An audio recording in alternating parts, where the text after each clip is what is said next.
Hey there, as a hands-on manual-based professional, I wanted to share something I've been playing with that I've been finding some success with that I'd love to get your thoughts on. It's based upon a number of different thoughts and principles, but all basically comes down to the concept of flow and tissue dynamics. And in an effort to try and create change of tissue when we're doing hands-on work, trying to think of other things above and beyond all the other multitude of techniques that we've developed and or learned about over the years. There's kind of like an overarching concept that I want to put into your head and have you think about when you apply whatever the techniques are that you do. And that concept, I'm calling it turn, unturn, and return. And by that I mean anything manually we do, whether we're mobilizing a joint, whether we're moving tissue on varying levels or amounts, trying to address prominences of structures and trying to reorient them, we're creating some degree of turn. We're tipping, we're turning, we're orienting into a direction, or not, or even if it seems like if it's more of a direct force into one direction. And what I want to have you play with is this, is that as you turn towards the direction of a resistance, let's just say you're working on a rib cage or a pelvic area, and your hands are on there and you're trying to redirect or open something up or move things into a certain direction, and you hit a barrier. At that first sense of barrier, as you turn into that barrier, I want to have you pause there. Not try to overpower it, not wait for the release, but just kind of hit that first sense of barrier and then just pause there and count to about 6 seconds. Obviously, you're relaxed, your body's well grounded and compressed in a good position. You're turning through your system to try and create all the other elements that are helpful from the manual perspective.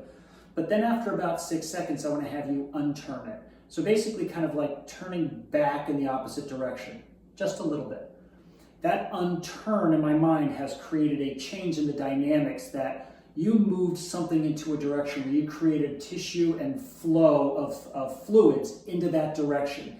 And then you hit a barrier, but the flow stopped as well.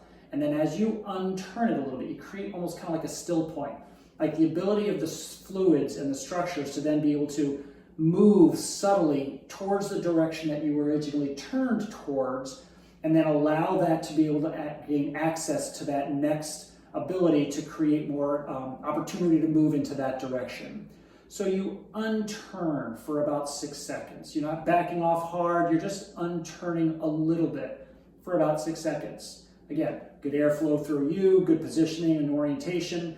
And then after about 6 seconds, and it might be 7 or 8-ish, but it's around 6, as you feel the tissue stabilize and settle in you as well as it, then you just gently start moving back and turn or return into the direction that you originally went into. It's a return, which is returning you towards the direction where you felt that first resistance. And as you go slow into that direction, I think you'll feel that more times than not, the system has then learned to open up, and you've created a new dynamic of flow. And I've found that varying things that I've been working on in various regions of the body all kind of respond similarly. So if I'm even working on a cranium and I'm doing some of my cranial strain techniques or some of my whatever osteopathic-based manual hands-on work, if I'm turning a temporal or an occiput or a parietal or a frontal or even maxillofacial structures, if I'm creating that orientation like I'm trying to reduce the strain pattern, I hit that very, and it's a cranium a little bit different, very first sense of resistance, and then pause for about 6 seconds, not trying to overpower it. Unturn a little bit away, just a little bit, because it's smaller structures compared to other parts of the body.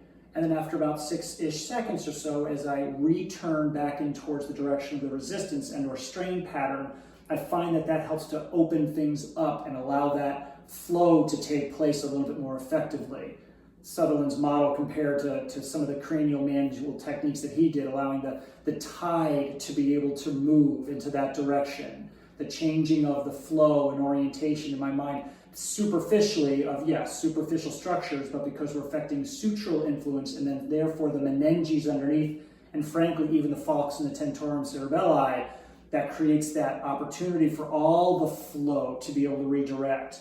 Ventricle pumping can happen a little bit easier as well too, because you've created this suction capability, and then by unturning it, you've opened up the channels into a direction to allow that flow to occur. So I'd love to have you play with this a little bit on your own. See if you notice anything. I'd love observations you have or any thoughts, sights, or insights you might have. Cheers.